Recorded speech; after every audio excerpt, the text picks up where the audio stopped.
নারীর স্বাস্থ্য সুরক্ষা নিয়ে রাজ টিভির স্বাস্থ্য বিষয়ক আয়োজন হেলথ কেয়ার ফার্মাসিউটিক্যালস, সুস্বাস্থ্য নিরাপদে নারী। সুপ্রিয় দর্শকবৃন্দ, আপনাদের সবাইকে স্বাগত জানাচ্ছি রাজ টিভির নিয়মিত নারী স্বাস্থ্য বিষয়ক অনুষ্ঠান সুস্বাস্থ্য নিরাপদে নারীর পক্ষ থেকে। এটি পরিবেশিত হচ্ছে হেলথ কেয়ার ফার্মাসিউটিক্যালস এর পক্ষ থেকে এবং পাওয়ার্ড বাই ফেসেল। আমি ডাক্তার প্রিয়াঙ্কা আছি আপনাদের সাথে পুরোটা সময় জুড়ে। আমরা সকলেই জানি প্রসব একটি স্বাভাবিক প্রাকৃতিক প্রক্রিয়া এবং দেখা যায় যে অনেক সময় এই প্রক্রিয়ার কোনো এক সময়ে জটিলতা কিন্তু সৃষ্টি হতে পারে এবং এই প্রসব প্রক্রিয়ার মধ্য দিয়েই কিন্তু একটা অনাগত শিশু পৃথিবীর বুকে আলো লাভ করে। তাই আমাদেরকে সবসময় খেয়াল রাখতে হবে যাতে এই প্রক্রিয়াটা হয় একজন দক্ষ মানুষের হাতে এবং পরিচ্ছন্ন পরিবেশের মধ্যে দিয়ে। কারণ এটা যদি অদক্ষ ও অপরিচ্ছন্ন ভাবে হয় তাহলে কি শুধুমাত্র মাই নয়, হতে পারে আক্রান্ত যে শিশুটি পৃথিবীতে আসছে সেও। তাই আমাদের আজকের বিষয় নিরাপদ প্রসব এবং এই বিষয় নিয়ে কথা বলার জন্য আমাদের সাথে সংযুক্ত আছেন স্বনামধন্য ও আন্তর্জাতিক খ্যাতি সম্পন্ন স্ত্রীরোগ ও প্রসূতি বিশেষজ্ঞ অধ্যাপক ডাক্তার সালমা বেগম চৌধুরী, যিনি অধ্যাপক হিসাবে কর্মরত ছিলেন বঙ্গবন্ধু শেখ মুজিব মেডিকেল বিশ্ববিদ্যালয় এবং তিনি সেক্রেটারি জেনারেল অফ ওজিএস। আসসালামু আলাইকুম ম্যাডাম, আপনাকে স্বাগত জানাচ্ছি আমাদের আজকের অনুষ্ঠানে। কেমন আছেন? হ্যাঁ, ওয়ালাইকুম আসসালাম প্রিয়াঙ্কা, তোমাকে ধন্যবাদ এবং আশা করি ভালো আছো। জি ভালো আছেন। হ্যাঁ, প্রিয় দর্শক বৃন্দ, আপনাদের যদি এই প্রসব প্রক্রিয়া নিয়ে যে কোনো কিছু জানার থাকে আপনারা কিন্তু নির্দ্বিধায় আমাদের লাইভ কমেন্ট সেকশনে লিখতে পারেন। আমাদের সম্মানিত অতিথি চেষ্টা করবে আপনাদের প্রশ্নগুলো সুন্দর সহজ সমাধান দেওয়ার জন্য। তো প্রিয় দর্শক, আমরা চলে যাচ্ছি আমাদের আজকের মূল অনুষ্ঠানে পাওয়ার্ড বাই কিসেট। ম্যাডাম, যেহেতু আমাদের আজকের বিষয় হচ্ছে নিরাপদ প্রসব, তো ম্যাডাম অনুষ্ঠানের শুরুতে আমি জানতে চাইবো প্রসব প্রক্রিয়া আসলে নিরাপদ বলতে আমরা কি বুঝি? হ্যাঁ, আমাকে খুব একটা গুরুত্বপূর্ণ প্রশ্নই করেছো তুমি। আসলে আমরা সবাই জানি প্রসবকে ইংরেজিতে লেবার বলে। সেটা আমরা লেবার মানে আসলে লেবার কিন্তু বাংলা শব্দ বোঝায় পরিশ্রম, এটা একটা শব্দ আছে। তা আমাদের যেটা লেবার, সেটা আমরা যদি বলি যে নিরাপদ প্রসব, আমরা নিরাপদ মাতৃত্ব একটা শব্দ ব্যবহার করি। অর্থাৎ নিরাপদ মাতৃত্ব কয়েকটা পিলার আছে, তার মধ্যে হলো নিরাপদ প্রসব হলো একটা পিলার। পিলার মানে স্তম্ভ। অর্থাৎ আমরা নিরাপদ মাতৃত্ব প্রসব বলতে এটাই, নিরাপদ মাতৃত্ব বলতে এটাই বুঝি যে সে গর্ভকালীন সময়, প্রসবকালীন সময় এবং প্রসবোত্তর সেবাটা তার নিশ্চিত করা হবে যাতে সে একটা সুস্থ সন্তানের জন্ম দিতে পারে এবং সে নিজেও সুস্থ থাকে। আর নিরাপদ প্রসব মানেও এটাই যে প্রসবকালীন সময়ে তার সেবাটা, তার সঠিক সেবাটা এবং সঠিক এবং উপযুক্ত সেবাটা নিশ্চিত করতে হবে যাতে মা একজন সুস্থ সন্তান জন্ম দিতে পারে এবং মা নিজেও সুস্থ থাকে। আসলে নিরাপদ প্রসব মানে আমরা এটাই বুঝি যে আমাদের সেবাটা এমনভাবে হবে, নিশ্চিত করা হবে তার প্রয়োজনীয় সেবাটা যাতে সে নিজে সুস্থ থাকে এবং সুস্থ সন্তান জন্ম দিতে পারে। আমরা আসলে নিরাপদ প্রসব বলতে এটাই বুঝি। তা এখন এই প্রসব, হ্যাঁ, তবে একটা প্রসবকালীন সময়ে একটা মায়ের এখন এই নিরাপদ মানে প্রসবটা নিশ্চিত করার জন্য এখানে আসলে পরিবারের একটা ভূমিকা আছে, পেশেন্টের একটা ভূমিকা আছে। প্রসব আসলে আমরা জানি যে এটা একটা পেইনফুল প্রক্রিয়া। হ্যাঁ, all labour is associated with pain. অর্থাৎ লেবারে আমাদের ডেলিভারিতে সবসময় ব্যথা হয়, এটা একটা ব্যাপার আছে। এবং ডেলিভারির সময় অনেকগুলো কমপ্লিকেশন বা জটিলতা দেখা দিতে পারে, সেটা আমরা অবস্টেট্রিশিয়ানরা জানি। যারা ডেলিভারি করায় তাদেরকে দক্ষ হতে হবে, শুধু অবস্টেট্রিশিয়ান না, যেই ডেলিভারি করুক সেই প্রশিক্ষণপ্রাপ্ত মিডওয়াইফ হোক, সে নার্স হোক, সে ডক্টর হোক, সে স্পেশালিস্ট হোক, তাহলে তাকে এই নর্মাল একটা আমরা যেটা বলবো নিরাপদ প্রসবের জন্য প্রসবকালীন যে জটিলতাগুলো হয়, অর্থাৎ একটা প্রেগনেন্সি হতো, সারা প্রেগনেন্সিটাই তার নিরাপদ ছিল, কিন্তু তার যে প্রসবকালীন কোনো জটিলতা হবে না এটা নিশ্চিত করে বলা যায় না। সেই জন্য সেই জটিলতাগুলো সম্পর্কে তার ধারণা থাকতে হবে এবং তার দক্ষতা থাকতে হবে এবং প্রয়োজনে সে যেন রেফার করতে পারে সেই জ্ঞানটুকু থাকতে হবে। আর পরিবারের থেকে সহযোগিতা সবসময় দরকার যাতে পেশেন্ট, তার পরিবারের সবাই এটাতে সহ্য যেমন লাগে, ধৈর্যও লাগে, এটাতে পেশেন্টের নিজের এনার্জি লাগে, কষ্ট করতে হয়, পরিবারটা অবশ্যই দুশ্চিন্তায় থাকে, টেনশনে থাকে। সুতরাং তাদেরকেও আমাদের দিক থেকে কাউন্সিলিং করতে হয়।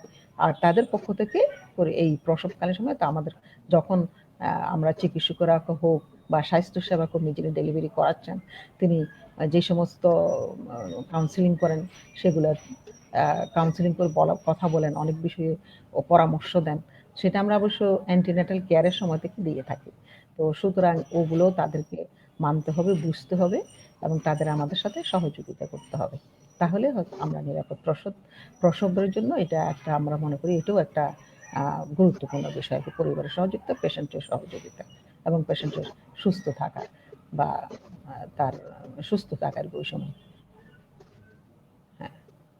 ম্যাডাম, যেহেতু আমরা নিরাপদ প্রসব নিয়ে কথা বলছিলাম, ম্যাডাম আমি জানতে চাইবো তার জীবনে তো প্রতিটি ক্ষেত্রে আসলে পরিকল্পনার প্রয়োজন রয়েছে।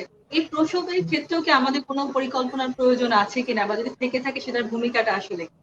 হ্যাঁ, আসলে নিরাপদ প্রসব নিশ্চিত করতে হলে একটা পেশেন্টকে আমরা বলি যে তার একদম প্রি প্রেগন্যান্সি কাউন্সিলিং থেকে শুরু করতে হয়। প্রি প্রেগন্যান্সি কাউন্সিল অর্থ সে যখন প্রেগন্যান্সি নেবে তার আগে থেকে তাকে একটা পরিকল্পনা করতে হয়। বিশেষ করে যাদের ডায়াবেটিস আছে, যারা হাইপার টেনশন তার প্রেশারে ভুগছেন, অথবা অটোইমিউন ডিজিজ আছে কতগুলো, এসএলই বলি আমরা, এসএলই বলি। তো কিছু কিছু আমাদের মেডিকেল ডিসঅর্ডার আছে যেগুলো আসলে প্রেগন্যান্সির আগেই তাকে কন্ট্রোলে আনতে হবে। নিরাপদ প্রসবের জন্য একটা সুস্থ মা, একটা সুস্থ বাচ্চার জন্য কিন্তু প্রিপারেশন আমাদের আগে থেকে শুরু করতে হবে। সুতরাং যাদের এই রোগগুলো আছে, বিশেষ করে ডায়াবেটিস, ব্লাড প্রেশার, তারপরে এসএলই যেটা বললাম, এটা অনেকে জানে, সিস্টেমিক লুপাস এরিথ্রোমাটোসিস বলে এটাকে। আর যাদের হার্ট ডিজিজ আছে বা এরকম কোনো রিস্ক ফ্যাক্টর আছে, তারা আগেই ডাক্তারদের সাথে পরামর্শ করবে। ডাক্তার তখন একটা অ্যাসেসমেন্ট করবে তার শারীরিক, তাকে পুরোপুরি হিস্ট্রি নিয়ে এক্সামিনেশন করে তাকে, এবং কিছু প্রয়োজনীয় ইনভেস্টিগেশন করে তাকে দেখে নিবে যে সেই মুহূর্তে প্রেগনেন্সি নেওয়ার উপযুক্ত কিনা। তা আমাদের দেশে প্রেক্ষাপটে আসলে প্রেগনেন্সির আগে কাউন্সিলিং বা প্রেগনেন্সির কাছে ডাক্তারের কাছে যাওয়া প্ল্যান করার জন্য সেটা খুব বেশি নাই, খুব 1-2% করে থাকে। সুতরাং বেশিরভাগ পেশেন্টই আমাদের কাছে প্রেগনেন্সি পজিটিভ হলেই আমাদের ডাক্তারদের কাছে আসে। তখন আমরা কিন্তু ওই সময় প্রেগনেন্সির সময় তাকে কতগুলো স্ক্রিনিং টেস্ট করি, যেগুলো তার নিরাপদ প্রসবের জন্য আসলে আমাদের অনেক বেশি সহায়ক এবং আমাদের করতেই হবে এগুলো। তো সেগুলোর মধ্যে আমরা প্রথমেই স্ক্রিনিং করি তার ব্লাড গ্রুপটা কি, কোনো নেগেটিভ গ্রুপ আছে কিনা এটা দেখে নিই, তার ডায়াবেটিস আছে কিনা সেটা দেখে নিই, তার ব্লাড প্রেশার আছে কিনা সেটা দেখে নিই, তার ইউরিনে ইনফেকশন আছে কিনা দেখে নিই, তার কোনো সিফিলিসের বা আছে কিনা, এরকম একটা আমাদের যে কিছু ডিজিজ আছে সেরকম কিছু আছে কিনা, তারপর অথবা তার হেপাটাইটিস বিটা পজিটিভ কিনা, যে ভাইরাল মানে বি ভাইরাস পজিটিভ কিনা, এই জিনিসগুলো আমরা তখনই দেখে নিই। তো এগুলো সবগুলো যদি ভালো থাকে তখন তাদেরকে আমরা পরামর্শ দিই যে তারা আমাদের মাসে মাসে আমাদের কাছে আসবে, এবং তখনই আমরা তাদেরকে চেক আপ করি, ফলো আপ করি। এটা একটা। আর যখনই প্রেগনেন্সির সময় কোনো কমপ্লিকেশন দেখা দিবে তখনই আমরা কিন্তু ওটা একটা ইন্টারভেনশন করি, একটা চিকিৎসা দিই। তো আমাদের আসলে তখন থেকেই আমাদের, তো এখন আমাদের বার্থ প্ল্যান যেটা, তাহলে পেশেন্ট যদি আমাদের কাছে থাকে তখন তাদেরকে একটা বার্থ প্ল্যান নিতে বলি। বার্থ প্ল্যানটা হলো যদি ওই পেশেন্টের সবকিছু ভালো থাকে, তার যদি কোনো কমপ্লিকেশন না থাকে, তার যদি প্রেগনেন্সিটা নর্মাল থাকে, ব্লাড প্রেশার নাই, ডায়াবেটিস নাই, হাইপার টেনশন নাই, বা এরকম সবকিছু মোটামুটি নর্মাল প্রেগনেন্সি, তাদেরকে আমরা বলি যে তুমি ডেলিভারির ব্যথা উঠলে তুমি হাসপাতালে আসবে, এরকম একটা পরামর্শ দিয়ে থাকি। তো এই ক্ষেত্রে তার একটা বার্থ প্ল্যানের দরকার হয়, বিশেষ করে গ্রামে গঞ্জে কমিউনিটি লেভেলে খুবই প্রয়োজন এটা। বার্থ প্ল্যানটা হলো যে সে যে কোথায় যাবে, তার ডেলিভারি ব্যথা উঠলে সে কোথায় যাবে, কোন হসপিটালে যাবে, বা সে ক্লিনিকে যাবে কিনা, হসপিটালে যাবে কিনা, হেলথ কমপ্লেক্সে যাবে কিনা, সেটা তাকে আগে থেকেই ডিসিশন নিতে হবে, বা তার কনভেনিয়েন্ট অনুযায়ী তার জন্য যেটা সুবিধাজনক সেরকম একটা জায়গা তাকে ঠিক করে নিতে হবে, এবং কাকে দিয়ে সে ডেলিভারি করাবে সেটাও তাকে ঠিক করতে হবে, এবং কে তাকে নিয়ে যাবে, বাসার কে, তার হাজবেন্ড নিয়ে যাবে নাকি তার শ্বশুর শাশুড়ি নিয়ে যাবে, না বাবা মা নিয়ে যাবে, অথবা তার ভাই বোন কেউ নিয়ে যাবে, সেই পার্সনটাও ঠিক থাকতে হবে। এবং যদি ব্যথা উঠে যায়, হঠাৎ যদি মধ্যরাত্রে ব্যথা উঠে যায়, তাহলে সে কিভাবে ওখানে পৌঁছবে, ফ্যাসিলিটিতে কেমন করে পৌঁছবে, সেই জন্য কিভাবে যাবে। অনেকে আছে যে অনেক রিমোট প্লেসে থাকে, তাদের কোনো কাউকে নৌকায় করে আসতে হয়, কাউকে ধরো ভ্যান গাড়িতে করে চলে আসতে হয়, রিক্সা করে চলে আসতে হয়। সুতরাং তাদেরকে ট্রান্সপোর্টটা কি হবে সেটাও কিন্তু তাকে মনে রাখতে হবে, সেটাও ঠিক করে নিতে হবে আগে, যদি সেরকম কঠিন সমস্যা তার থাকে। আর একটা হলো তার একটা ফাইন্যান্সিয়াল প্রিপারেশন, যে একটা ডেলিভারি করতে কিছু টাকা পয়সা খরচ হবে, সেটার জন্য তার একটা ফাইন্যান্সিয়াল প্রিপারেশন লাগবে। এটা তো আছেই যাদের নর্মাল প্রেগন্যান্সি। আর যাদের তো প্রেগন্যান্সিতে কমপ্লিকেশন আছে বা কোনোভাবে প্রিমেচুর ডেলিভারি হওয়ার সম্ভাবনা আছে, আবার যাদের অনেক সিজার হওয়ার সম্ভাবনা থাকে, আবার কোনো কোনো ক্ষেত্রে ডেলিভারির পর অনেক কমপ্লিকেশন হয়, সুতরাং সেসব ক্ষেত্রে হয়তো তাদের টাকা পয়সা আর একটু বেশিও লাগতে পারে। সেই চিন্তাগুলোও কিন্তু তাকে রাখতে হবে, মাথায় রাখতে হবে। আর আমরা কিছু কিছু বলি যে বিপজ্জনক সাইন বলে দিই পেশেন্টকে। সেগুলো হলো যে মাথা খুব যদি দেখা যায় চোখে ঝাপসা দেখা, খিঁচুনি হওয়া, খুব বেশি জ্বর ওঠা, হাইপার মানে পাইরেক্সিয়া যেটা বলি, টেম্পারেচার যদি হয়ে যায়, তারপরে হলো তোমার মাথা ব্যথা করে, যদি খুব বেশি সিভিয়ার মাথা ব্যথা হয়, অথবা যদি হঠাৎ করে খুব ব্লিডিং শুরু হয়, তাহলে এগুলো আমরা শিখাই দিতে। বার্থ প্ল্যান তো বটেই, বার্থ প্ল্যানের সাথে কিছু কিছু উপসর্গ বা ডেঞ্জার সাইন যেগুলো তাদেরকে আমরা শিখিয়ে দিই, যাতে তারা এই সময় এসে ফেসিলিটি বা ডাক্তারের কাছে আসতে পারে, চিকিৎসকের কাছে আসতে পারে, এবং তারা ওই সময় একটা উপযুক্ত চিকিৎসা নিতে পারে। এগুলো সবকিছুই কিন্তু আমাদের নিরাপদ প্রসবের সাথে সম্পর্কযুক্ত। ধন্যবাদ ম্যাডাম। প্রিয় দর্শক, আমরা দেখছিলাম আজকের বিষয় নিরাপদ প্রসব, এবং ম্যাডাম কিন্তু বললেন যে প্রসবের ক্ষেত্রে পরিকল্পনা কতটা গুরুত্বপূর্ণ। ম্যাডাম যেটাকে ফোকাস করলেন বার্থ প্ল্যান হিসাবে, এবং তার কি কি দিক আসলে প্রেগনেন্সির সময়টা থেকেই খেয়াল রাখা উচিত, কি ঠিক করে রাখতে হবে, সেই সবগুলো বিষয় কিন্তু ম্যাডাম খুব সুন্দর করে আমাদেরকে বুঝিয়ে বললেন। ম্যাডাম, আমরা আরেকটা জিনিস জানতে চাইবো। এখন দেখা যায় যে অনেকে আসলে নর্মাল ডেলিভারি করতে ভয় পায়, যে তার প্রচন্ড ব্যথা হবে, সহ্য করতে পারবে কিনা। তো ম্যাডাম, অনেকেই আমরা বলে থাকি যে আসলে ব্যথামুক্ত নর্মাল ডেলিভারি সম্ভব। ম্যাডাম, এটা আসলে কি, এবং এটা সম্পর্কে যদি কিছু আসলে হ্যাঁ, বলতেন। হ্যাঁ, বেশিরভাগ পেশেন্টরাই বলে যে হ্যাঁ, ব্যথামুক্ত ডেলিভারি করানোর জন্য। তা আমি আগেই একটু বলেছি যে ডেলিভারি কিন্তু লেবারের সাথে সবসময় পেইন থাকে, পেইন ছাড়া তো ডেলিভারি হবে না। তবে সেই পেইনটাকে পুরোপুরি আমাদের কন্ট্রোল করার অস্ত্র আমাদের হাতে নেই। এই জন্যই নাই যে পেইন তো হবে, ইউট্রাইন কন্ট্রাকশন হবে। এই পেইনটা পেশেন্টের ভালোর জন্য, ডেলিভারির জন্য। অর্থাৎ ইউটেরাইন কন্ট্রাকশন হলে, ইউটেরাইন যখন সংকোচন হবে বারবার, তখন পেইন হবে। এটা জরায়ুর মুখ খোলার জন্যই হয়, বা বাচ্চা থেকে নিচের দিকে আসার জন্যই হয়। সুতরাং এটা হবেই, এটা ছাড়া তো ডেলিভারি হবে না। তবে সেই পেইনকে আমরা প্রশমিত করতে পারি এবং আমরা কিছুটা কমাতে পারি। তো সেই কমানোর মধ্যে কিন্তু অনেক ব্যাপার আছে। প্রথম হলো আমরা যেগুলো বলি নন ফার্মাকোলজিক্যাল কিছু মেজার্স আছে, এবং সেই প্রিপারেশনটা পেশেন্টকে তার প্রেগনেন্সির সময় থেকে পেশেন্টের সাথে একটা কাউন্সিলিং করতে হয়। ডাক্তার অথবা দক্ষ প্রশিক্ষণার্থী অথবা নার্স, যেখানে যেই ফেসিলিটিতে যা আছে, সেখান থেকে একটা আমাদের কাউন্সিলিং এর দরকার হয়। সেই কাউন্সিলিংটাতে মেইনলি যে ডেলিভারি ব্যথাটা যে একটা নর্মাল প্রসেস, এবং এটাতে ব্যথা হবে, কিছুটা সহ্য করতে হবে, এবং ডেলিভারি কিন্তু খুব তাড়াতাড়ি হয় না। প্রথম বাচ্চার দিনে 12 ঘন্টার কমে ডেলিভারি সাধারণত হয় না। আর দ্বিতীয় তৃতীয় এইসব বাচ্চার দিনে 8 ঘন্টার নিচেও সাধারণত হয় না। সুতরাং একটা দীর্ঘক্ষণ সময় তাকে এরকম একটা কষ্ট করতে হবে।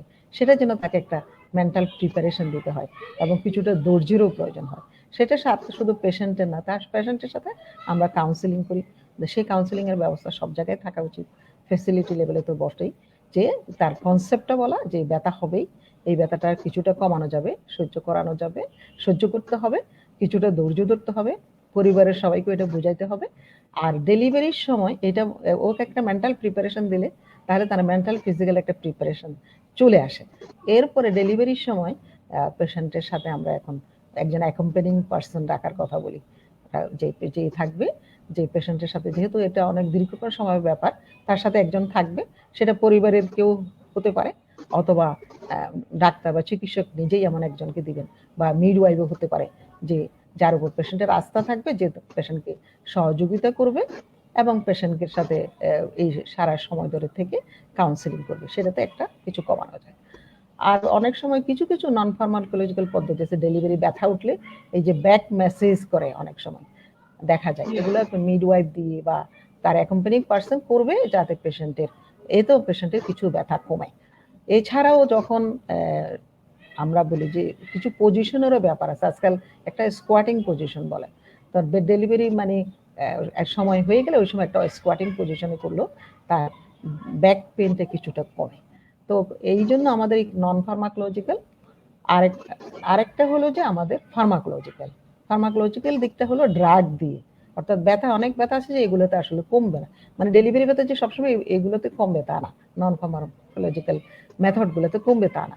সেই জন্য আমরা অ্যানালজেসিক অথবা ব্যথানাশক ওষুধ ব্যবহার করি। সেই ওষুধে আমরা পেথিডিন ব্যবহার করি, অন্যান্য ব্যথানাশক ওষুধ আছে, অ্যান্ট্রোনক্স বলে একটা আছে, গ্যাস আছে, সেটা দেওয়া হয়। এবং আজকাল আমরা ইপিডুরাল অ্যানেস্থেসিয়ার কথা বলি, যে ইপিডুরাল অ্যানেস্থেসিয়া দিয়ে ক্যাথেটার দিয়ে ওই ইপিডুরাল ক্যাথেটার দিয়ে ওই ক্যাথেটারের থ্রু দিয়ে আমরা কিছুক্ষণ পর পর ওষুধ দিই ব্যথা কমানোর জন্য। তো সেটা আছে, সেটা তো একটা আসলে ইনজেকশন দিতে হবে, একজন অ্যানেস্থেসিওলজিস্ট রাখতে হবে, ফলো আপ করতে হবে। তো সেই ইপিডুরাল অ্যানেস্থেসিয়া এখন অবশ্য আমাদের দেশে পুরোপুরি হয় নাই, সব ইনস্টিটিউটগুলোতেও হয় নাই, তবে আমরা এটা চেষ্টা করতেছি। তবে সরি, তো সেই ক্ষেত্রে আমরা এইভাবে আর কি ব্যথা কমাতে পারি। ধন্যবাদ ম্যাডাম। ম্যাডাম, যেমন নর্মাল ডেলিভারির মাধ্যমে ডেলিভারির সময় আমাদের আরেকটা পদ্ধতি হচ্ছে ম্যাডাম সিজারিয়ান সেকশন। ম্যাডাম, এই সিজারিয়ান সেকশনটা আসলে কোন কোন ক্ষেত্রে গুরুত্বপূর্ণ? ম্যাডাম, আমাদের তো অনেক সময় দেখা যায় যে অনেকগুলা পরিস্থিতি এসে দাঁড়ায় যখন আসলে নর্মাল কোনো ভাবেই সম্ভব না, সিজারই করতে হবে। তো ম্যাডাম, সিজারের ভূমিকাটা নিয়ে যদি কিছু বলতেন ম্যাডাম। সিজারিয়ান সেকশন আসলে এটা হলো মা ও বাচ্চাকে সুস্থ রাখার জন্য অনেক সময় এটা তোমার ম্যান্ডেটরি, এসেনশিয়াল, এটা একটা অপরিহার্য উপায়। অনেক সময় এটা জীবন বাঁচানোর জন্য একটা অপরিহার্য চিকিৎসা। এই দুটা আছেই আমাদের। যেমন জীবন বাঁচানো কখন, যখন যাদের যে আমরা বলি যে তোমার অবস্ট্রাক্টেড লেবার, মানে এটা বাধাপ্রাপ্ত প্রসব, এরকম যদি হয় সেক্ষেত্রে কিন্তু তোমাকে সিজারিয়ান সেকশন করেই বাচ্চাটা ডেলিভারি করাতে হবে, না হলে তার ফিস্টুলা হয়ে যেতে পারে, সে নিজেও কিন্তু তার জীবনটা তার আমরা বলবো যে একটা বিপদগ্রস্ত হতে পারে, অথবা মৃত্যুর সম্ভাবনাও দেখা দিতে পারে যদি খুব বেশি নেগলেক্টেড থাকে। এটা একটা যেমন ব্যাপার আছে, এটা তো অবশ্যই সিজার করতে হবে। 2 নাম্বার হলো যে প্লাসেন্টা প্রিভে বলে নিচে ফুল থাকলে অনেক পেশেন্টের ব্লিডিং হচ্ছে, সেটা যদি সিজার করে আমরা বাচ্চা বের করে না দিই, পেশেন্টকে আমরা বাঁচাতে পারবো না।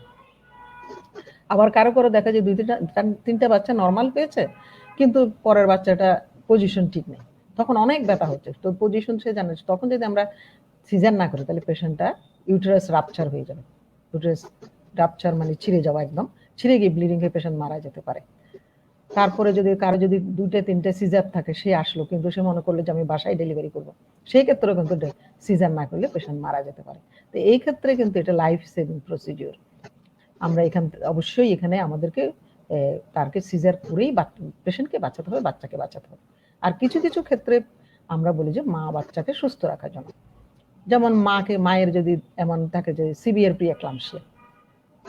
একলামশিয়া, তারপরে খুব বেশি ব্লাড প্রেশার, তারপর বাচ্চার মায়ের পজিশন ঠিক নাই, এগুলোতে আমরা আগে থেকেই আমরা চিন্তা করি, আমরা প্ল্যান করি, আমরা বলবো যে তার ডেলিভারিটা করাতে হবে সিজারিয়ান সেকশন করে, তার নর্মাল ডেলিভারি অ্যালাউ কিছু ক্ষেত্রে অ্যালাউ করা যাবে না, কিছু ক্ষেত্রে অ্যালাউ করলে আরো সমস্যা অনেক বেশি বেড়ে যাবে।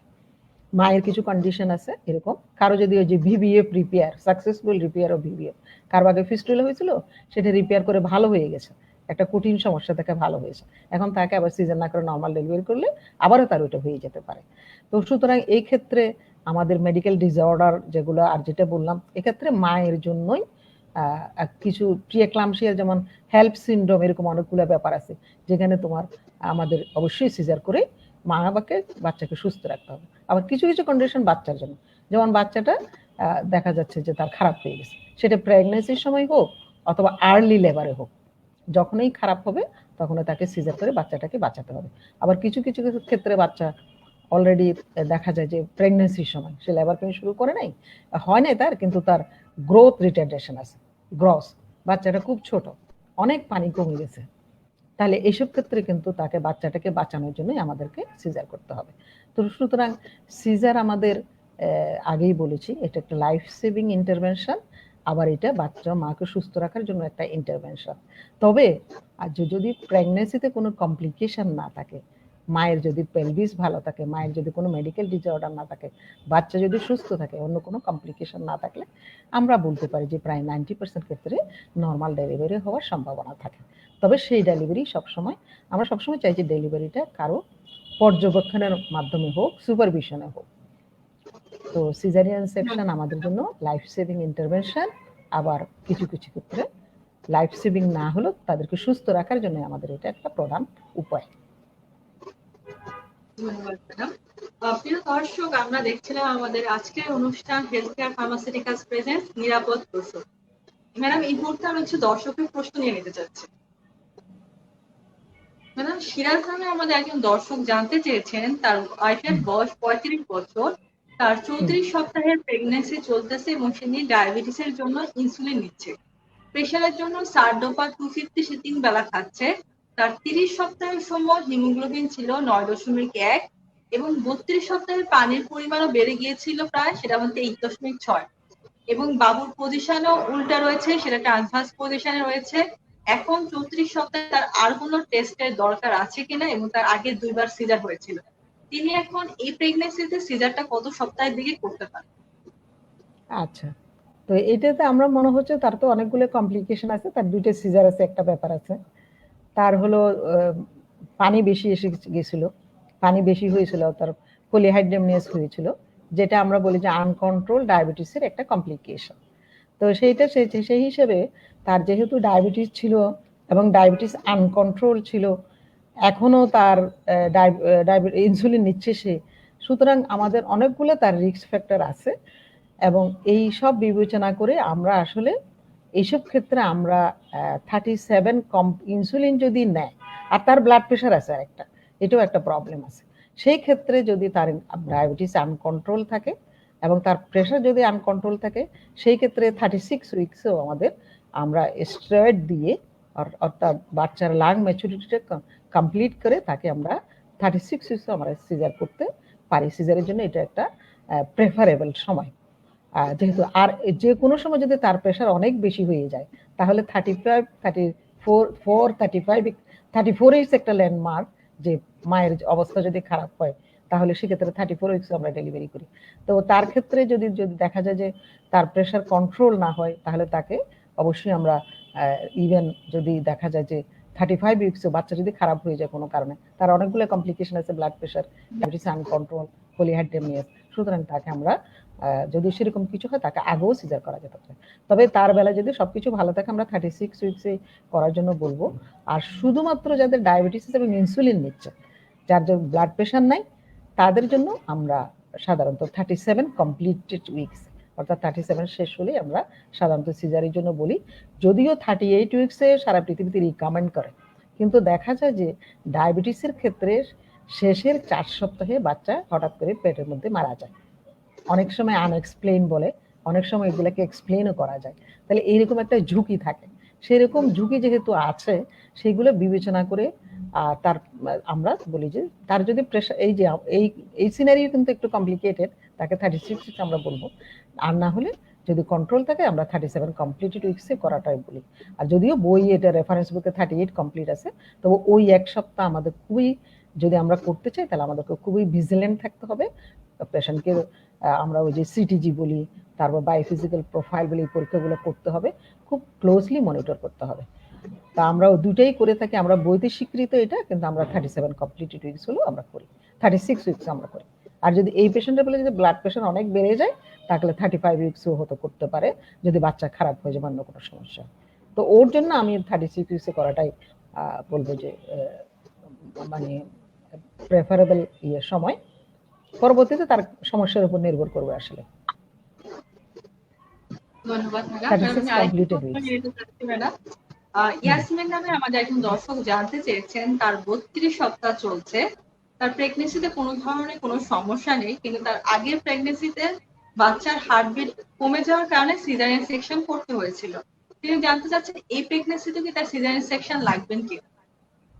হ্যাঁ, আগে যদি শুধু বাচ্চা খারাপ হওয়ার জন্য তার সিজার হয়ে থাকে, তাহলে এই প্রেগনেন্সিতে তার যদি সবকিছু ভালো থাকে, তার যদি পজিশন ভালো থাকে, আমরা বলবো পজিশন ভালো থাকে, যেমন কেফালিক প্রেজেন্টেশন যদি থাকে, এবং তাহলে কিন্তু তাকে নর্মাল ডেলিভারি অ্যালাউ করা যাবে। তবে নর্মাল ডেলিভারি অ্যালাউ করার আগে তাকে অ্যাসেসমেন্ট করতে হবে, গাইনোকোলজিস্টকে যিনি দেখছেন তাকে অ্যাসেস করতে হবে যে তার পেলভিসটা ঠিক আছে কিনা। কারণ তার তো আগে কোনো নর্মাল ডেলিভারি হয় নাই, সুতরাং আমরা বলতে পারবো না যে তার পেলভিসটা এডিকুয়েট কিনা। সুতরাং তার পেলভিসটা তাকে দেখতে হবে, এবং তার পজিশন যদি ভালো থাকে, মায়ের যদি অন্য কোনো কমপ্লিকেশন না থাকে, সেই ক্ষেত্রে সে নর্মাল ব্যথা ওঠার জন্য অপেক্ষা করতে পারে, এবং সেই সময় সে হাসপাতালে, তবে অবশ্যই তার কনসালটেন্টের সাথে যোগাযোগ থাকতে হবে, এবং তাকে যেতে হবে। ডেলিভারি ব্যথা উঠলে সাধারণত যাদের ডেলিভারি ব্যথা নিজে থেকে উঠে যায়, সেক্ষেত্রে আগে সিজার থাকলে তাদের নর্মাল ডেলিভারি হওয়ার সম্ভাবনাটা ভালো থাকে। কিন্তু এই মেসেজের সাথে এই কথাও বলবো, কিন্তু এটা জন্য আমাদের দেশের জন্য অনেক সময় এটা বিপজ্জনকও হয়ে যেতে পারে, যে সিজার আছে কিন্তু পেশেন্ট ব্যথা উঠলে ঠিক মতো যেতে পারলো না, তাহলে বিপদ হতে পারে। সেই জন্য আমি বলবো, এই কথা বলার সাথে সাথে এই সতর্কবাণীটাও সবাইকে বলবো, যে একটা যদি সিজার থাকে, অবশ্যই তাকে যে হাসপাতালে ব্যথা উঠলে যেটা পৌঁছতে পারে, সে ব্যবস্থা অবশ্যই তাকে রাখতে হবে, সব রকম ব্যবস্থা, যেটা বার্থ প্ল্যান আমরা বলেছি। তো সুতরাং ওখানে ডাক্তারকে অ্যাসেসমেন্ট করতে হবে যে পেলভিস ঠিক আছে কিনা, বাচ্চার পজিশন ঠিক আছে কিনা, বাচ্চার হার্ট সাউন্ড ভালো আছে কিনা, অন্য কোনো কমপ্লিকেশন আছে কিনা। সবগুলো যদি ভালো থাকে, যেহেতু তার আগে শুধু বাচ্চা খারাপ হওয়ার জন্যই তার সিজার হয়েছে, তাকে আমরা ভ্যাজাইনাল ডেলিভারির জন্য আমরা সিলেক্ট করতে পারি। সিলেকশনটা সঠিক হতে হবে, এবং তাকে নর্মাল ডেলিভারি ব্যথা উঠলে তাকে পুরো প্রসবকালীন সময়টা তাকে ক্লোজ সুপারভিশন রাখতে হবে, অর্থাৎ নিবিড় ফলো আপে রাখতে হবে যে কোনো সময় কোনো সমস্যা হচ্ছে কিনা। তাহলে অর্থাৎ তাকে নর্মাল ডেলিভারি অ্যালাউ করা যাবে, তবে তাকে সঠিকভাবে ডেলিভারির আগে সঠিকভাবে অ্যাসেস করতে হবে, এবং তাকে ডেলিভারিটা তোমার সুপারভিশনে থাকতে হবে, এবং অবশ্যই হাসপাতালে থাকবে। যে কোনো সময় সমস্যা হলে সেই যেন, দরকার হলে তাকে যেন সিজার করা যায়, এবং কমপ্লিকেশন হলে সেটাও যেন ম্যানেজ করা যায়। ম্যাডাম, আমাদের আরেকজন দর্শক জানতে চেয়েছেন, মোহাম্মদ আম্মান আহমেদ, তিনি জানতে চেয়েছেন, ম্যাডাম আমার পরপর 2বার 5 মাসের প্রেগনেন্সিতে পানির মেমব্রেন বের হয়ে গেছে, তারপর বাচ্চা অ্যাবর্শন করানো লাগে, এটার কারণ কি? ডাক্তার আমাকে বলেছেন জরায়ুর দুর্বলতার কারণে এমন হয়, জরায়ু স্টিচ দিতে হবে। আমার প্রশ্ন, জরায়ুর দুর্বলতা ছাড়া আর কি কোনো কারণ আছে কিনা, আর স্টিচ দেওয়ার পরে কি সুস্থভাবে বাচ্চা ধরে রাখা সম্ভব কিনা, আর কি কি সমস্যা হতে পারে দয়া করে জানাবেন।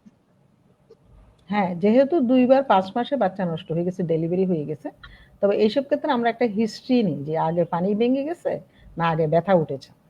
তো যাদের জরায়ুর মুখটা যদি খোলা থাকে, অনেকের আছে, এটা আমরা সার্ভাইকাল ইনকম্পিটেন্স বলি মেডিকেলের ভাষায়, অর্থাৎ জরায়ুর মুখটা কারো ভিতর খোলা থাকে। তো খোলা থাকলে আসলে অনেক সময় প্রেগন্যান্সি ইউটেরাস ধরে রাখতে পারে না। সুতরাং এটা 4 মাসের উপরে গেলেই দেখা যায় যে তার পানির ব্যাগটা নিচের দিকে আস্তে আস্তে নেমে গেছে, যেহেতু জরায়ুর মুখটা খোলা, সেই জন্য নিচের দিকে নেমে গেছে। তো একটা পানির ব্যাগ তৈরি হয়ে যায়, সেটা নিচের দিকে ঝুলে থাকে, এবং ঝুলে থাকতে থাকতে হঠাৎ করে পানিটা ভেঙে যায়। পানি ভেঙে গেলে তার তখন লেবার পেন উঠে যায়, বাচ্চা হয়ে যায় 5 মাসের দিকে বা 6 মাসের দিকে এরকম। তো এটা আমরা সার্ভাইকাল ইনকম্পিটেন্স বলি। আবার কোনো কোনো ক্ষেত্রে এটা ছাড়াও, যেহেতু ডাক্তার বলেছে অন্য কোনো সমস্যা নাই, যদি বড় একটা টিউমার থাকে সেক্ষেত্রেও এটা হতে পারে। জরায়ুতে যদি কোনো অ্যাবনর্মালিটি থাকে জন্মগত, সেক্ষেত্রেও কিন্তু এরকম ডেলিভারি আগে হয়ে যেতে পারে। হাইপোপ্লাস্টিক ইউটেরাস বলি আমরা একটা মেডিকেলের টার্ম, সেটাতেও কিন্তু ইউটেরাস বড় হতে পারে না, তখনও কিন্তু এরকম হতে পারে। তবে যেহেতু ডাক্তার বলেছে, এবং তার 2বার এরকম সময়ে মিড ট্রাইমেস্টার অ্যাবর্শন বলি আমরা, অর্থাৎ 4 মাসের পরে হচ্ছে, প্লাস যদি পানিও আগে ভেঙে থাকে, 2টা বাচ্চার দিনে যদি পানি আগে ভেঙে যায় এবং ব্যথা পরে উঠে, তাহলে আমরা ধরেই নিব এটা সার্ভাইকাল ইনকম্পিটেন্স। এই সার্ভাইকাল ইনকম্পিটেন্সে তাকে একটা জরায়ুতে স্টিচ দিতে হবে, সেলাই দিতে হবে। তো সেলাইটা দিলে মুখটা একটু বন্ধ করে রাখলে আর পানির ব্যাগটা নিচের দিকে ঝুলতে পারবে না। আরো কিছু মেকানিজম আছে, সেটা সায়েন্টিফিক, ওটা হয়তো পেশেন্ট বুঝবে না। তা এভাবে হেল্প করতে পারে, হেল্প করবে যাতে বাচ্চাটা একটা নির্দিষ্ট সময় পর্যন্ত রাখা যায়। হ্যাঁ, এটা তো অসুবিধা নেই স্টিচ দিলে।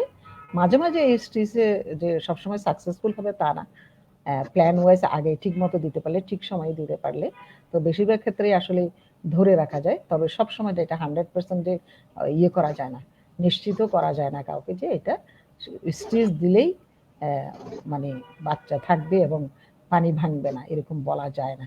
মাঝে মাঝে হয়তো দেখা যায় যে এই ট্রিটমেন্টও ফেলিউর হতে পারে, তবে বেশিরভাগ ক্ষেত্রে এই ট্রিটমেন্টটা সাকসেসফুল হয়।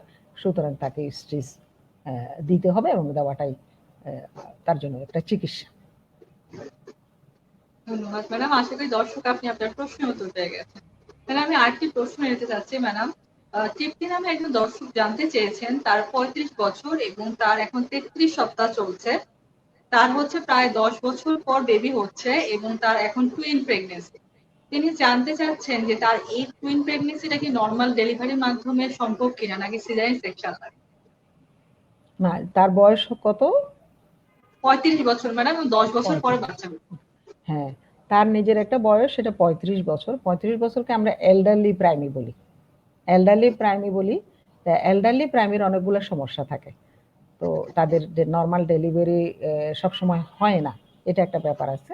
প্লাস তার 10 বছর পরে বাচ্চা হয়েছে, অর্থাৎ ইনফার্টিলিটি চিকিৎসা করে তার বাচ্চা হয়েছে, এবং তার টুইন প্রেগনেন্সি। টুইন প্রেগনেন্সি আমাদের জন্য একটা রিস্ক ফ্যাক্টর।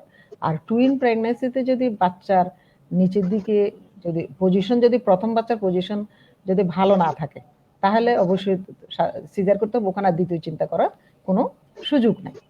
টুইন প্রেগনেন্সি কিন্তু দেখা যাচ্ছে যে তার পজিশন, প্রথম বাচ্চার পজিশন ভালো না, অর্থাৎ ট্রান্সভার্স আছে, সেই ক্ষেত্রে অন্য কোনো কথা না বলে তাকে সিজারে যেতে হবে, কারণ ওটাই তার চিকিৎসা, ওটাই তার ডেলিভারির একমাত্র উপায় দুইটা বাচ্চাকে সুস্থ রাখতে গেলে। এবং পজিশন যদি ভালো থাকে, প্রথম বাচ্চাটা যদি মাথা ক্যাফালিক প্রেজেন্টেশন থাকে, তাহলে আমরা সেই ক্ষেত্রে আমরা হয়তো নর্মাল ডেলিভারি, ক্যাফালিক প্রেজেন্টেশন আমরা টুইনও নর্মাল ডেলিভারি অ্যালাউ করি, কিন্তু ওর জন্য সেটা না। ওর রিস্ক ফ্যাক্টর হলো তার 35 ইয়ার্স এজ, সে elderly primi itself is indication of caesarean section, plus হলো তার টুইন প্রেগনেন্সি, তার পজিশন আমি জানি না, ও বলে নাই প্রেজেন্টেশন। 3 নাম্বার হলো 10 বছর পরে বাচ্চা। এতগুলা ফ্যাক্টর যার সাথে আছে, তার জন্য সিজারিয়ান সেকশন প্রেফারেবল। যদি ইভেন বাচ্চা প্রথমটা যদি মাথাও থাকে, ক্যাফালিক প্রেজেন্টেশনও থাকে, অর্থাৎ নর্মাল পজিশনও যদি থাকে তার বাচ্চার, তাহলেও তার জন্য সিজারিয়ান সেকশনটা প্রেফারেবল। তো আমি তাকে একজন গাইনোকোলজিস্ট হিসেবে এটাই বলবো যে এটা তার বাচ্চাটা সিজারিয়ান সেকশন করেই করা, ডেলিভারি করাটা ওর জন্য ভালো, সবার জন্য ভালো। ধন্যবাদ ম্যাডাম। আমি আরেকটি প্রশ্ন করতে চাচ্ছি ম্যাডাম। কণা নামে আমাদের একজন দর্শক জানতে চেয়েছেন, তার বয়স 28 বছর, তার এখন 30 সপ্তাহ চলছে, কিন্তু বলা হয়েছে তার বাচ্চার পজিশন এখন উল্টা রয়েছে, বলেছে ব্রিজ পজিশনে আছে, এবং তার সাথে ডায়াবেটিসও আছে, এবং ডায়াবেটিস হচ্ছে ডায়েট কন্ট্রোলের মাধ্যমে কন্ট্রোল রয়েছে। তিনি জানতে চাচ্ছেন আমার এই উল্টা পজিশনের বাচ্চার জন্য কি আমার সিজারিয়ান সেকশন লাগবে কিনা। হ্যাঁ, যদি তার যদি এটা 34 সপ্তাহ না 30 সপ্তাহ না 34, 30 হ্যাঁ, তো আচ্ছা 30, তার যদি ডায়াবেটিস থাকে এবং সেটা যদি ডায়েটই কন্ট্রোল থাকে, তাহলে আমরা বলবো যে এটা তার ওয়েল কন্ট্রোল, মোটামুটি তার ডায়াবেটিসটা অত সিভিয়ার না, তাকে ইনসুলিন নিতে হচ্ছে না, সেদিক থেকে ডায়াবেটিসের দিক থেকে সে ভালোই আছে। আর তার বাচ্চা এখন উল্টা, 30 সপ্তাহে বাচ্চা উল্টা থাকতে পারে, যেহেতু বাচ্চা সবসময় ঘুরে মায়ের পেটের, মানে অ্যামনিওটিক ক্যাভিটির মধ্যে, পানির থলির মধ্যে যেহেতু বাচ্চাটা ঘুরে, সুতরাং পজিশন কিন্তু 30 সপ্তাহ পর্যন্ত তার কোনো স্টেবল পজিশন হয় না, তখন ঘুরতেই থাকে। তবে 36 উইক্সের পরেও যদি থাকে, বা 34 থেকে 36, কেউ কেউ আমরা বলি 34 উইক্সের পরে, কেউ কেউ 36 উইক্সের পরেও যদি তার এরকম উল্টা বাচ্চা থাকে, তাহলে তাকে ডেলিভারি সিজারিয়ান সেকশন করে করতে হবে। তবে একটা পদ্ধতি আছে, আমরা এক্সটার্নাল ক্যাফালিক ভার্সন বলি, বাচ্চা উল্টা থাকলে আবার এটাকে ঘুরাইয়ে মাথা করানো, তো সেটাতে যিনি করবেন তার ভালো এক্সপার্টাইজ লাগে, সেই জন্য সেই পদ্ধতি যদি তিনি ভালো জানেন, অবস্টেটিশিয়ান, মানে ইন্টারন্যাশনালি আর একটা অ্যাকসেপ্টেবল তোমার যেটা আমরা বলি যে মেজার হলো, সেটা হলো এক্সটার্নাল ক্যাফালিক ভার্সন, অর্থাৎ বাচ্চাটাকে ব্রিজ থেকে ক্যাফালিকে করা, মাথাটা নিচের দিকে আনা ঘুরে। তো সেটাতে যারা এক্সপার্ট আছে সেরকম যদি করতে পারে, তাহলে এই ক্ষেত্রে আমরা চেষ্টা করতে পারি ঘুরাইয়ে বাচ্চার পজিশন ঠিক করার জন্য। তবে সেটাও 100% বলা যাবে না যে সেটা আবার ঘুরে যাবে না, আবার ঘুরে তার কিন্তু উল্টা হয়ে যেতে পারে। তবে এটাও একটা পদ্ধতি, আবার এটা যে ঘুরে যাবে এমনও বলা যায় না, হয়তো আমরা যে পজিশন করলাম, ব্রিজকে ক্যাফালিক করলাম, সেটাতে থেকে যেতে পারে, সেরকম থাকলে তার নর্মাল ডেলিভারি অ্যালাউ করা যাবে। তবে যদি তার ব্রিজ থাকে এবং তার ডেলিভারির সময় হয়ে থাকে, অবশ্যই তাকে সিজার করাটাই, আমরা সিজার ইন্ডিকেশন, ব্রিজ প্রেজেন্টেশন থাকলে এটা আমরা সিজারের একটা ইন্ডিকেশন বলি, তাকে সিজার করা উচিত। ধন্যবাদ ম্যাডাম। প্রিয় দর্শক, আমরা দেখছিলাম আজকের অনুষ্ঠান নিরাপদ প্রসব। আমরা এতক্ষণ আপনাদের অনেকগুলি প্রশ্নই আলোচনা করছিলাম, এখন আমরা চলে যাচ্ছি আবার আমাদের আলোচনা। ম্যাডাম আমরা দেখেছি ম্যাডাম এখনো আমাদের দেশে অনেক ডেলিভারি হচ্ছে বাসাতে হয়ে থাকে, এখনো মানুষ হচ্ছে হসপিটালে ডেলিভারির জন্য আসছে না। তো ম্যাডাম একটা ডেলিভারি যখন বাসায় হবে তখন আসলে আমাদের কোন কোন দিকগুলো খেয়াল রাখা উচিত, এবং যদি আমাদের কোন কোন সময় আমাদেরকে অবশ্যই পেশেন্টদেরকে বলা উচিত যে আপনারা অবশ্যই ডেলিভারির জন্য হাসপাতালে চলে আসবেন, এটার ব্যাপারে যদি কিছু বলতেন ম্যাডাম। হ্যাঁ, আমাদের দেশে আসলে এখনো অনেক হোম ডেলিভারি হয়, কারণ আমরা ইনস্টিটিউশনাল ডেলিভারি বলতে আমরা এখনো 47%, অর্থাৎ 53% পেশেন্টের বাসায় ডেলিভারি হচ্ছে। তো বাসায় ডেলিভারি হলে আমি যদি বলি যে আজকে পেশেন্টকে যে ইনস্টিটিউশনাল ডেলিভারি মাস্ট, এই কথাটা যদি বলি তোমার ইনস্টিটিউশনাল ডেলিভারি তুমি বাসায় ডেলিভারি করাবা না, এই কথা যদি আমি বলি তাহলে আমি তার বাস্তবতাকে স্বীকার করলাম না। কারণ আমি জানি যে আমি হাসপাতালে সবাই আসতে পারবে না, আমরা জায়গাও দিতে পারবো না, সেই লোডও নিতে পারবে না, তাহলে আমরা সেই সমস্যার সমাধান করতে পারবো না।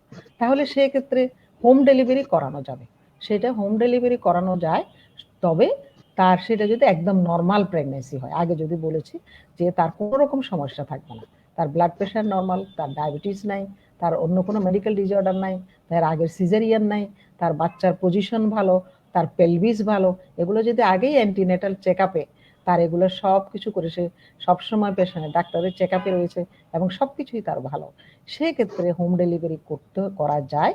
কিন্তু সেই হোম ডেলিভারিতে অবশ্যই একজন দক্ষ প্রশিক্ষণপ্রাপ্ত মিডওয়াইফ থাকতে হবে, অথবা ধাত্রী থাকতে হবে, অথবা মিডওয়াইফ থাকতে হবে, অথবা আমরা স্কিল বার্থ অ্যাটেন্ডেন্ট বলি, তাকে নিয়েই করতে হবে। সে এমনিতে ডেলিভারি সে অ্যালাউ করতে পারবে না, তবে সেই ডেলিভারিতে সে থাকবে, সর্বক্ষণ থাকবে একজন দক্ষ প্রশিক্ষণপ্রাপ্ত আমরা মিডওয়াইফ থাকবে, এবং সেই মিডওয়াইফ যখনই প্রয়োজন মনে করবে যে তাকে হাসপাতালে নেওয়া উচিত, তাহলে সে যেন নিতে পারে। হাসপাতালের সাথে লিঙ্ক থাকবে, সেটা যদি দেশে গ্রামে গঞ্জে হয় আমরা কমিউনিটি ক্লিনিকের সাথে অথবা এমসিএস সেন্টারগুলোর সাথে তার একটা লিঙ্ক থাকবে ওই মিডওয়াইফের। যখনই সে মনে করবে যে এখন পেশেন্টকে হাসপাতালে নেওয়া দরকার, নর্মাল হবে না, কারণ নর্মাল ডেলিভারিও হতে হতে আবার হঠাৎ করে একটা অ্যাবনর্মাল হয়ে যেতে পারে, ডেভিয়েশন হতে পারে টুয়ার্ডস অ্যাবনর্মালিটি। তো সেই ক্ষেত্রে কিন্তু তাকে এটা ওই জন্য একজন দক্ষ একজন থাকবে, সে যেন বুঝতে পারে না এখনই তাকে হাসপাতালে নিতে হবে। তো সেটা করা যাবে। তো হোম ডেলিভারি যে একদম করা যাবে না তা না, করা যাবে, তবে এটা ওই আবারও একই ব্যক্তি দক্ষ মিডওয়াইফ থাকতে হবে, এবং তাকে উপযুক্ত যেই সময় দরকার সেই সময় হাসপাতাল বা নিয়ে যাওয়া, রেফার করা, কোন জায়গায় নিয়ে যেতে হবে সেটার একটা লিঙ্ক রাখা, এগুলো সবাই করতে হবে। ধন্যবাদ ম্যাডাম। আরেকটা জিনিস জানতে চাচ্ছি ম্যাডাম, আমরা তো আসলে বলি মায়েদেরকে সবসময় হচ্ছে গর্ভকালীন পরিচর্যার জন্য হচ্ছে অ্যান্টিনেটাল কেয়ার আসার জন্য। ম্যাডাম এই অ্যান্টিনেটাল কেয়ার থেকে কি ম্যাডাম আমরা নিরাপদ প্রসব নিয়ে কি পেশেন্টের সাথে কথা বলতে পারি কিনা, বা এটার ভূমিকাটা কি? এছাড়াও হচ্ছে এখন ম্যাডাম করোনার জন্য হচ্ছে এখন ম্যাডাম এরা আসলে আসতেও পারছে না, সেক্ষেত্রে বা আমাদের কি করণীয় সেটা যদি বলতে পারেন। হ্যাঁ, আসলে অ্যান্টিনেটাল কেয়ারের তো কোনো বিকল্প নাই, এটা সেটা নর্মাল প্রেগনেন্সি হোক অথবা হাই রিস্ক প্রেগনেন্সি হোক। তো অ্যান্টিনেটাল কেয়ারে আগেই বলেছি যে আমরা স্ক্রিনিং করব, আমরা কোনো একটা কমপ্লিকেশন হলে সেটা আগেই ডায়াগনোসিস করব, বার্থ প্ল্যান করব, ডেঞ্জারাস সাইনগুলো বলে দিব আগে থেকে, তার পেলভিসটা ভালো কিনা সেটা আগে থেকে নিরূপণ করব, তারপর তার প্রেগনেন্সি হাই রিস্ক কিনা লো রিস্ক কিনা সেটা নিরূপণ করব। তো অনেক কিছু ব্যাপার আছে। তো অ্যান্টিনেটাল মানে অ্যান্টিনেটাল কেয়ারের কোনো বিকল্প নাই, অবশ্যই অ্যান্টিনেটাল কেয়ার দিতে হবে। সেটা সে হাসপাতাল থেকে নিতে পারে, হেলথ কমপ্লেক্স থেকে নিতে পারে, ক্লিনিক থেকে নিতে পারে, প্রাইভেট চেম্বার থেকে নিতে পারে, যেখান থেকে তাকে অ্যান্টিনেটাল কেয়ারটা নিতে হবে। তবে সে করোনার প্রাককালে আসলে 8টা ভিজিট, আমরা 8 বার ডাক্তারের কাছে আসতে হয় একটা প্রেগনেন্সিতে। তো করোনার প্রাককালে আমরা আসলে 4টা ভিজিটের কথাই বলি এখন, আর 4টা ভিজিট আমরা টেলিমেডিসিনের মাধ্যমে, টেলিফোনে, করোনাতে যদি লকডাউন থাকে তারপরে যদি সে আসতে না পারে কোনো কারণে, অবশ্যই কোনো কারণ তো আছে অনেকগুলাই যে আসতে পারে না, সেক্ষেত্রে তারা 4টা ভিজিট ডাক্তারের কাছে যাবে, আর 4টা ভিজিট তারা টেলিফোনের মাধ্যমে নিতে পারে, এবং টেলিফোনে ডাক্তার সবকিছু শুনে তাকে একটা দিক নির্দেশনা দিতে পারে যে সে তার কমপ্লিকেশন হলো টেলিফোনে অ্যাডভাইস নিতে পারে, কমপ্লিকেশন না হলো রেগুলার চেক আপের পার্ট হিসেবে একটা নিতে পারে। আর একটা এখন আমরা সবাইকে বলি যে প্রত্যেকের বাসায় একটা ব্লাড প্রেশার মেশিন কিনে রাখার জন্য, কারণ প্রেগনেন্সিতে ব্লাড প্রেশারটা দেখতে হয়। তো একটা ব্লাড প্রেশার মেশিন যদি কিনে রাখে তাহলে সে হয়তো বাসায় এই প্রেশারটা দেখতে পেলো, যদি সেটা নর্মাল থাকে, তার যদি অন্য কোনো কমপ্লিকেশন না থাকে, তাহলে ওই 4টা ভিজিটে সে ডাক্তারের কাছে পরামর্শ করে টেলিমেডিসিনের মাধ্যমে টেলিফোনের মাধ্যমে নিতে পারে। আর 4টা ভিজিট তাকে অবশ্যই ডাক্তারের কাছে আসতে হবে। সেটা হলো যে বাচ্চা বুকিং ভিজিট যেটা বলি, তার স্ক্রিনিং এর ব্যাপার আছে, সেটাতে একটা বলি, 28 সপ্তাহে একটা বলি, তারপর আমরা 32 বা 36 সপ্তাহে একটা বলি, পরে আবার 32 সপ্তাহে একটা বলি, 36 সপ্তাহে বলি, এরকম একটা। এই 4টা তো তাকে করতেই হবে। আর যদি ডেট অনুযায়ী তার ডেলিভারি ব্যথা না ওঠে, তখনই আবার কিন্তু তাকে ডাক্তারের কাছে আসতে হবে। তো সুতরাং এএনসির কোনো বিকল্প নেই, কারণ এএনসি করে আমরা প্রেগনেন্সিকে নিরাপদ রাখতে পারবো, প্রসবকালীন জটিলতাটাকেও অনেক বেশি কমাইতে পারবো আমরা। কমানো কেন, আমরা রোধ করতে পারবো।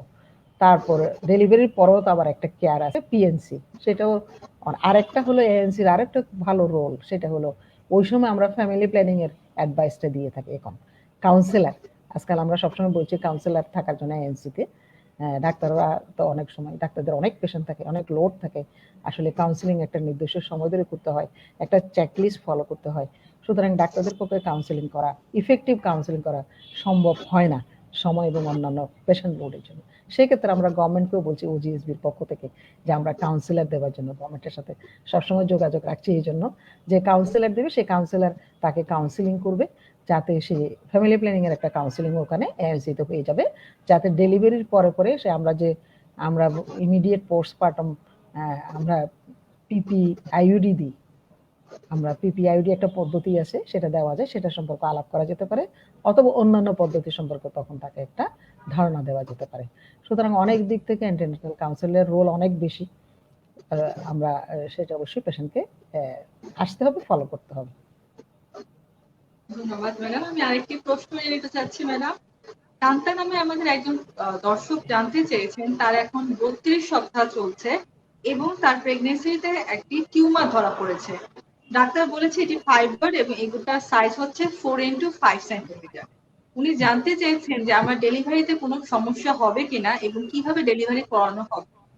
আরেকটা জিনিস উনি জানতে চেয়েছেন, উনি হচ্ছে আগামী 3 বছরের মধ্যে কোনো বাচ্চা নিতে চাচ্ছেন না। উনি কি ডেলিভারির সাথে সাথে কোনো জন্ম নিয়ন্ত্রণ পদ্ধতি নিতে পারবেন কিনা, বা নিলে কি ধরনের জন্ম নিয়ন্ত্রণ নেওয়া যেতে পারে? যেহেতু তার একটা টিউমার আছে, সেই টিউমারের যে সাইজটা বলেছে সেটা খুব একটু বেশি বড় না, তবে ফাইব্রয়েড কোন জায়গায় আছে সেটা আমাদের দেখতে হবে।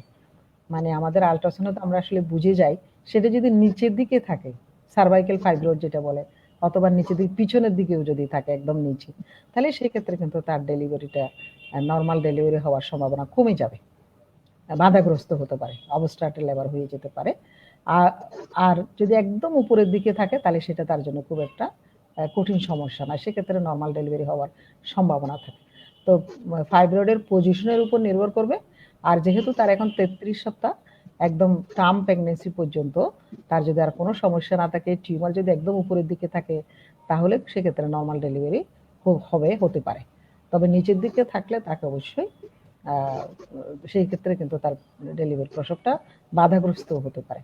আর জন্ম নিয়ন্ত্রণ পদ্ধতি হিসেবে আমরা এখন যেটা বলি, তার ডেলিভারির পরে সে এই যে আমরা পিপিআইডি নিতে পারে, পোস্টপার্টাম আইউডি যেটা বলি, ওটা সিজার হলে সিজারের সময় দিয়ে দেওয়া যায়, অথবা নর্মাল ডেলিভারি হলে নর্মাল ডেলিভারির পরেও এটা দিয়ে দেওয়া যায়। তার এটা কন্ট্রাসেপটিভ মেথড হিসেবে, মেজার হিসেবে, সেই হিসেবে আমরা দিয়ে দিতে পারবো। তখন ডেলিভারির পরে পরে সে একটা পিপিআইডি নিয়ে নেবে। ধন্যবাদ ম্যাডাম। প্রিয় দর্শক, আমরা আজকে দেখছিলাম আমাদের আজকের অনুষ্ঠান নিরাপদ প্রসব, এবং আমরা আসলে একদমই শেষ প্রান্তে চলে আসছি অনুষ্ঠানের। তো ম্যাডাম, জানতে চাইবো ম্যাডাম, আমাদের আজকের অনুষ্ঠানে এসে ম্যাডাম আপনার কেমন লাগছে, এবং দর্শকদের উদ্দেশ্যে অনুষ্ঠান শেষ মুহূর্তে কিছু বলবেন। হ্যাঁ, আমার অত্যন্ত ভালো লাগছে। এই জন্য প্রথমে তোমাকেই অনেক ধন্যবাদ দেব, অভিনন্দন জানাবো।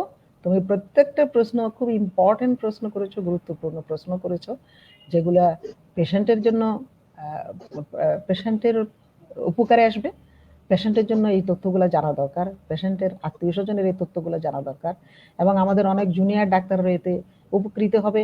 আর ডাক্তার ছাড়াও যারা এমনি মিডওয়াইফ, যারা ডেলিভারি করায়, তাদের জন্য এটা, তারাও উপকার পাবে এটা থেকে। এবং যারা কনসালটেন্ট আছেন, যারা স্পেশালিস্ট, তারা তো অবশ্যই তাদের এই বিষয়ে জানা আছে, তারাও এনরিচ হবেন, এতে কোনো সন্দেহ নাই। সেই জন্য তোমাকে অবশ্যই অভিনন্দন জানাবো, খুব সুন্দর প্রশ্ন করেছো, সবার জন্য খুবই ইউজফুল, এবং আমি বলবো যে এক্সিলেন্ট কোয়েশ্চেন হয়েছে। আর দর্শকদের উদ্দেশ্যে অবশ্যই বলবো, একজন ডাক্তার হিসেবে ডেলিভারি আমরা নিরাপদ প্রসবই আমাদের সবারই লক্ষ্য। আমরা চাই যে কোনো একটা সন্তান জন্ম দিতে গিয়ে কোনো মায়ের যেন মৃত্যু না হয়, কোনো মা যেন এমন কোনো কঠিন প্রতিবন্ধকতার মুখোমুখি না হয় শুধুমাত্র সন্তান জন্ম দিতে গিয়ে। কারণ সন্তান সবারই আকাঙ্ক্ষা থাকে, সব মেয়েই স্বপ্ন দেখে একটা সন্তানের, এবং সেই সন্তান সুস্থ থাকবে, সেও সুস্থ থাকবে, এটা আমাদের সবারই চাওয়া। তো সে যেন একজন মা সবাই সে যেন তার চিকিৎসাটা ঠিক মতো পায়, তার পরিবার থেকে সহযোগিতা পায়, তার হাজবেন্ডের কাছ থেকে সহযোগিতা পায়, তার যখনই প্রয়োজন কঠিন সময় কমপ্লিকেশন হলে সে যেন সঠিক চিকিৎসাটা সঠিক সময়ে পায়, সঠিক জায়গায় গিয়ে সঠিক চিকিৎসাটা পায়, সেটাই আমরা চাই। সুতরাং আমরা চাই যে একটা সন্তান জন্ম যেটার সাথে সমস্ত রকম সুখ এবং আনন্দ জড়িত, সেই সন্তানটা জন্ম দিতে গিয়ে একটা মাকে যেন মৃত্যুবরণ করতে না হয়, অথবা তেমন কোনো কঠিন মরবিডিটির মুখোমুখি হতে না হয় যেটা দিয়ে সে সারা জীবন সাফার করবে। তা আমি আরও একটা বলবো যে সবাইকে সচেতন হতে হবে, অ্যান্টিনেটাল চেক আপ নিতে হবে, বার্থ প্ল্যানটা করতে হবে। আজকাল সবাই মোটামুটি আমরা জানাতে চাচ্ছি।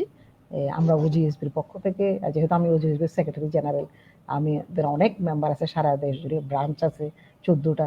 তা আমরা সবাই চেষ্টা করতেছি, এবং আমরা সবাই গভর্নমেন্টের সাথে ডেভেলপমেন্ট পার্টনার, তারপর আমরা নিজেরা সবাই একসাথে সম্মিলিতভাবে আমরা চেষ্টা করছি আমাদের ম্যাটারনাল অ্যান্ড নিউনেটাল হেলথ যেন ভালো থাকে, মাও যেন সুস্থ থাকে, বাচ্চাও যেন সুস্থ থাকে, এবং তারা সবসময় আমাদের এই যে টেলিভিশনের কথা শুনবেন, পেপার পড়বেন, পরস্পরের সাথে আলাপ করবেন, ডাক্তারের কাছে সঠিক সময়ে যাবেন, সবকিছু এভাবেই যেন হয়। যেটা সবচেয়ে যেটা আগেও বলেছি, আবারও উচ্চারণ করতে চাই, এক সন্তান জন্ম দিতে গিয়ে আমাদের দেশে যেন কোনো মেয়েকে, একজন পরিবারের একজন মেয়ে, একজন ইয়াং মেয়ে, সে বাবা মার কাছে, তার সামনে হাজবেন্ডের কাছে, সবার কাছে কত প্রিয় মানুষ, কিন্তু একটা সন্তান জন্ম দিতে গিয়ে যদি তার মৃত্যু হয়, এটা অকল্পনীয়। তো কিন্তু তা হচ্ছে সারা পৃথিবী জুড়ে, আমাদের দেশেও হচ্ছে সবখানে। সুতরাং আমাদের এই স্বাস্থ্য সেবাটা, প্রেগনেন্সি, গর্ভকালীন সেবা, প্রসবকালীন সেবা এবং প্রসবোত্তর সেবাটা যেন আমাদের রিমোট গ্রামে গঞ্জে পর্যন্ত পৌঁছে যায় এবং সবাই সঠিক সেবাটা পায়, সেটাই আমি চাই। ধন্যবাদ ম্যাডাম, আপনাকে অশেষ ধন্যবাদ যে ম্যাডাম আপনার গুরুত্বপূর্ণ সময় থেকে ম্যাডাম আমাদের কিছু সময় দিয়েছে। হ্যাঁ, তোমাকে অনেক ধন্যবাদ, অনেক ধন্যবাদ। ভালো থাকবা, সবসময় অনুষ্ঠান করো, সবার উপকারে আসবে। দোয়া করি ভালো থাকো, সবসময় সুস্থ থাকো, শারীরিক মানসিক ভাবে। ধন্যবাদ ম্যাডাম। কিন্তু দর্শক, আমরা আজকে দেখছিলাম আমাদের আজকের অনুষ্ঠান নিরাপদ প্রসব, এবং ম্যাডাম কিন্তু অনেকগুলো গুরুত্বপূর্ণ বিষয়ে আলোকপাত করেছেন যে কি কি সমস্যা থাকলে আপনারা কি কি করতে পারেন। যেমন আমরা আলোকপাত করেছি ব্যথামুক্ত নর্মাল ডেলিভারির সুবিধাগুলো নিয়ে, তেমনি কিন্তু আমরা কথা বলেছি সিজার সেকশনের উপকারিতাগুলো নিয়ে। আশা করি আপনাদের এই অনুষ্ঠানটা সবার উপকারে আসবে, এবং যদি কোনো সমস্যা আপনারা ফিল করেন তাহলে অবশ্যই আমাদের অনুষ্ঠানটি আরেকবার দেখে নেন, এবং যারা দেখে নেননি তারা অবশ্যই দেখেন এবং আপনার কাছের মানুষজনকে এটা শেয়ার করে দেন, যাতে যারা এই করোনাকালীন সময় কি করবেন না করবেন নিয়ে অনেক দুশ্চিন্তাগ্রস্ত রয়েছেন, তারাও এখান থেকে কিন্তু অনেকটা আসলে উপকৃত হবেন। তো প্রিয় দর্শক, সবাই ভালো থাকুন, সুস্থ থাকুন এবং রাজ টিভির সাথেই থাকুন। You are watching Raj TV, Jagorone, Bangladesh. Please